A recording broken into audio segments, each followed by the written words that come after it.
अतिशय क्रूर आणि ही भयानक घटना त्या ठिकाणी घडली.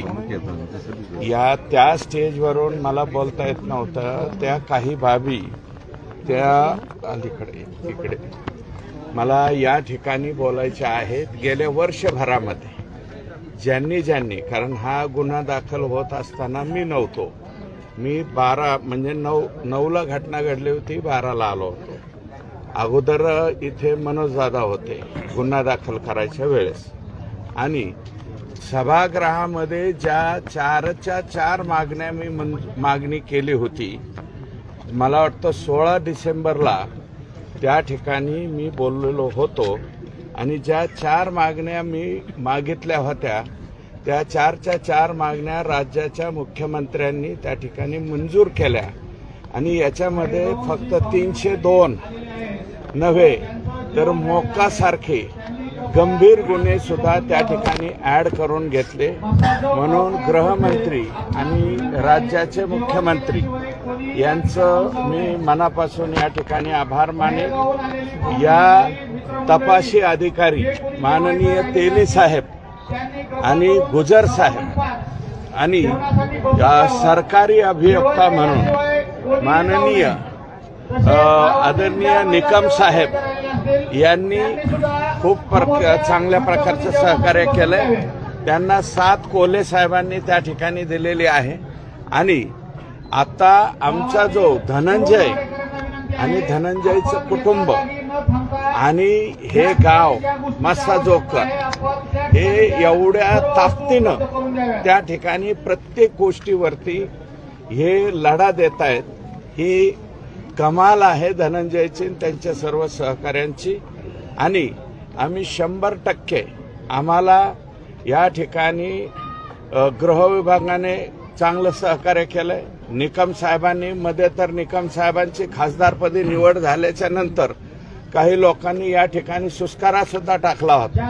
आणि आता यांना संतोष देशमुखांची केस लढवता येईल का इथपर्यंत त्या ठिकाणची यांची चर्चा होती. परंतु कायद्यानं त्यांना परवानगी त्या ठिकाणी आहे.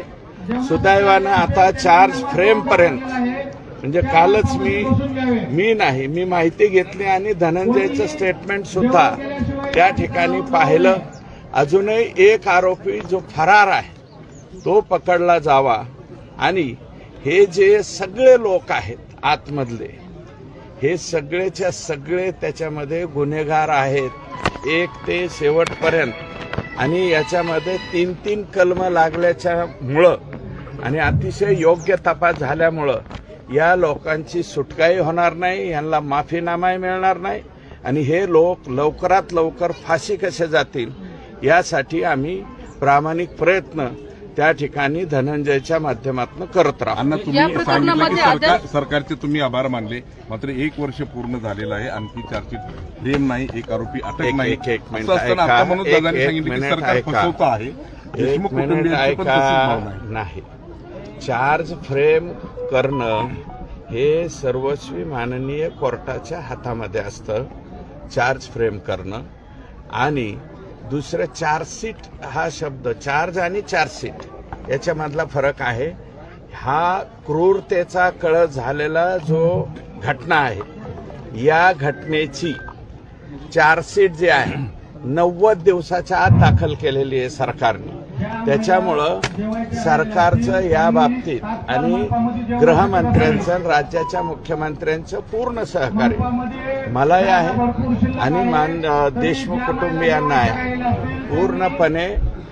आता इथून पुढे जी लढाई आहे ते 100 वकिलांची फौज आणतायत. किती धनंजय? 100 ना, 135 किती वकिलांची फौज आणतायत? मोठ्या प्रमाणावरती वकिलांची फौज आणतायत. परंतु 2-2 तास जरी समोरच्या बाजूच्यांचे लोक म्हणजे वकील बोलले तर 20 ते 22 मिनिटाचं माननीय निकम साहेब बोललं की ते सगळं या ठिकाणी संपतो. दादा एकच प्रश्न असा आहे अण्णा की स्वतः मनोज दादा सांगतायत की सरकार फसवतं आहे, तपास व्यवस्थित झालेला नाही, तर असमाधानी आहे सरकारवर आणि तुम्ही सरकारचं स्वागत करताय. हे बघा, मी त्याबद्दल दादा काय म्हणाले याच्याबद्दल मी उत्तर देणं उचित होणार नाही, परंतु याच्यामधला जे आहे तो तपास 90 दिवसामध्ये दादांची मागणी वेगळी आहे, ती त्यांनी स्टेजवरती झाकून लपून ठेवलेली नाही, त्यांनी मागणी केलेली आहे. आता इतका क्रूरतेचा कळस केलेली घटना, अतिशय चुकीच्या पद्धतीने वागलेले लोक, ज्यांच्या आदेशावरती हा संपूर्णपणे खून झालेला आहे, जे आम्हाला आडवे येतात त्यांना आडवं करा, म्हणणाऱ्यांची बाजू आणि जेलमध्ये गेलेल्यांची तुम्हाला जर आठवण येत असेल तर मग त्या बाबतीमध्ये मनोज दादा बोलले म्हणून त्याच्यात काही वावगं नाही, वाईट नाही. म्हणजे धनंजय मुंडेंना सहआरोपी केलं पाहिजे. हे बघा, त्या तपासामध्ये तशा प्रकारचं काही आढळलं तर मी तसं आज या ठिकाणी म्हणणार नाही, ती दादांची मागणी आहे. परंतु त्यांनी इतक्या क्रूर हत्येचं ज्यांनी घडून आणलेली आहे, ज्यांनी केलेली आहे, ज्याच्या आदेशावर केलेली आहे, त्याची आठवण येते म्हणणे तुमच्या राजकीय स्वार्थासाठी का नेमक्या कशासाठी करताय. कदाचित त्यांना मानणारे काही त्यांचे सहकारी असतील, ते यांच्याबरोबर प्रचाराला फिरत नसतील म्हणून त्यांना आठवण आली असेल. दादांनी एक सांगितलं, माझ्या वतीने एक शेवटचा प्रश्न विचारतो की दादांचं असं म्हणणं आहे की गृहमंत्र्यांना भेटण्याची त्यांची तयारी आहे. ते मी जर कोणत्या मध्यस्थी करत असाल बाबतीमध्ये ठीक आहे ना, मी तर माननीय गृहमंत्री आणि मुख्यमंत्र्यांकडच्या सगळ्याच बाबीमध्ये मी मध्यस्थी केलेली आहे. ते जर म्हणाले तर 100% त्यांची काहीही मागणी असो, त्यांचं मत काही असो, ते जर म्हणाले, ते आज संपूर्ण या महाराष्ट्रामधलं एक प्रमुख व्यक्तिमत्व आहे, ते जर म्हणाले तर मुख्यमंत्री नाही म्हणणार नाही. त्यांच्या म्हणण्यावर इतरांना सुद्धा वेळी वगैरे मुख्यमंत्री देतात, त्याच्यामुळं त्यांना भेटीची काही अडचण येईल असं मला वाटत नाही. आणि ते स्वतः मी निश्चित मध्यस्थी करेल ना, मी बोलेल सीएम साहेबांशी त्या बाबतीमध्ये बोलेल. परंतु या संपूर्ण प्रकरणामध्ये माननीय मुख्यमंत्र्यांनी आमचं वेळोवेळी ऐकलेलं आहे. आम्ही देशमुख कुटुंबीय भेटायला गेलो त्यावेळेस ऐकलेलं आहे. आणि याच्यामध्ये अनेक डाव खेळले जात आहेत वेगवेगळ्या.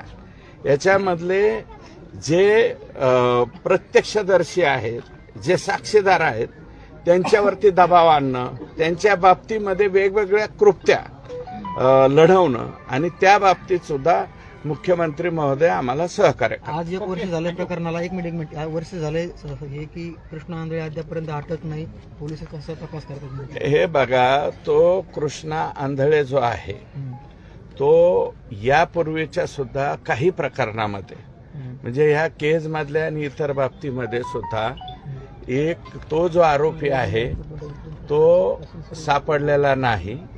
त्याला त्याच्या घराचं काही घेणं देणं नाही, कोणाचंही काही घेणं देणं नाही. आणि अशा प्रकरणामध्ये एखादा आता कदाचित ते या राज्यातून बाहेर जाऊन किंवा अनेक लांब जाऊन कुठंतरी वेगळा व्यवसाय करणं, रूप बदलणं, अशा पद्धतीच्या कृत्या हे आरोपी लढवत असतात. त्यापैकी एक कृत्य लढवली असेल, परंतु तो फरार असला म्हणून त्याचा केसवरती काहीही परिणाम होणार नाही. उद्याच्याला चार्ज फ्रेम झाल्याच्या नंतर जे एक ते सर्व हे जे आरोपी आहे, संतोष अण्णांना इतक्या क्रूर पद्धतीने मारणारे, हे सर्वच्या सर्व त्या ठिकाणी फाशीवरती जातील. धनंजय मुंडे काल भाषणात